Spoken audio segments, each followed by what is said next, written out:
سخن دخترم دختری افغانم من دختری ملک دل ایرانم من دخترم دختری افغانم من دختری ملک دل ایرانم. That's the first ever performance by an Afghan artist at the White House. Mozhdah, International Women's Day 2010. There you are performing for President Barack Obama. Welcome to Breakfast Television. Thank you for having me, Aaron. It must have been an absolutely incredible experience for you. We want to dive right into your story because it's an incredible one. Born in Kabul, Thank you. Grew up until you were 6 years old there before moving to Vancouver? 5. 5 years old. What prompted the move back to Kabul just a couple of years ago? It wasn't just a sudden thing. I was thinking about it for a very long time. It was very difficult for me to convince my parents. It took about 2-3 months for me to convince them, but it was part of my plan. Everything was part of my plan since I was younger, you know, since I first went into high school and realized all the situation in Afghanistan, everything that was happening there. And as much as I was Canadian, I was also Afghan, and I couldn't turn my back on Afghanistan, so I always wanted to go back, and so I set a plan for myself, and I'm so glad everything worked out. Well, I mean, you've found work as a model, you've released albums as a singer, a performer, but I think most Afghans probably know you as host of the Mozhdah show, and yeah, and that's the most exciting for me. I mean, would I know say music's exciting, modeling was okay, but this is just extremely exciting for me. Time magazine called you Afghanistan's Oprah, and you don't earn a title like that by doing cooking shows or taking on light topics. What do you think earned you that moniker from Time magazine? First of all, it's a great honor. I think the first paper ever to call me Afghanistan's Oprah was the Vancouver Sun. And that's what led to everyone else calling me the Oprah of Afghanistan. But it's a great honor to be called that. You certainly tackle tough topics.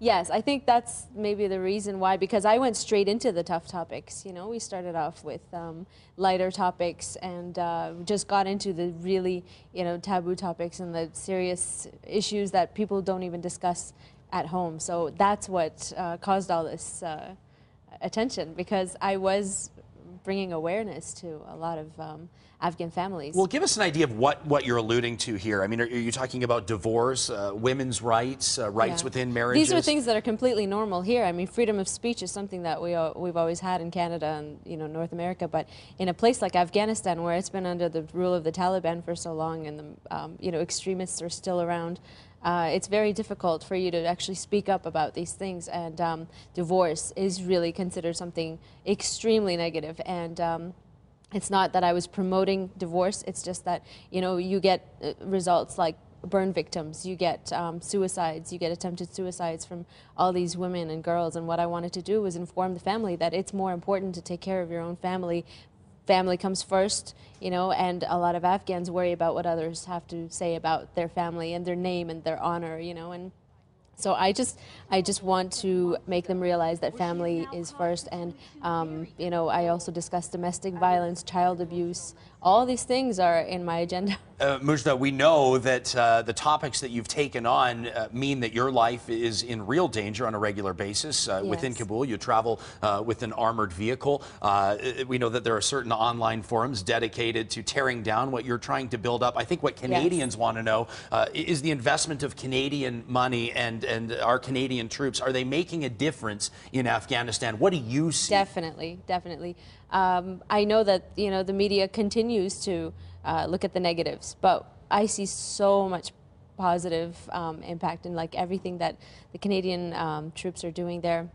The international forces, the international community, including Canada, they're just, without them, Afghanistan would not be as stable as it is, and I would not be able to run this show, and I would not be able to educate Afghan families. And I think that the security of an Afghan family means the security of the nation.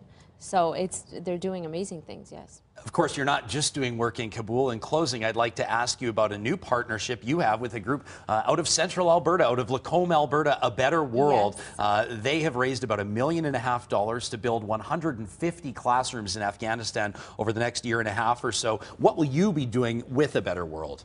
I'm extremely privileged and honored to be a part of, you know, their program, and I'm so glad that I started working with them, that they are working with me. But they've raised enough funds to build 150 schools, classrooms just for this year alone, and going on to next year. And then you'll be what? You'll be helping with the content once the classrooms are built, is that right? Yeah, once the classrooms are built, my focus with them is going to be more about teacher training programs and scholarship programs and things that are going to be happening inside these classrooms. It's amazing, changing lives, and most importantly with this next generation of Afghans that will move forward. I believe to have education is the own. only solution for Afghanistan, and I think that's the way to go, and it'll secure the whole world, because if Afghanistan's secure, we won't see another 9/11. Amen. Mujhdah, thank you for joining us. What an honor to meet you. It's excellent work that you're doing. If Mojdah's story has captivated you, and how could it not? She has so much more to tell. You can hear her address Albertans tomorrow at 4 o'clock at Canadian University College in Lacombe. For more information on what Mojdah's doing along with A Better World, check out the Inside BT link at breakfasttelevision.ca.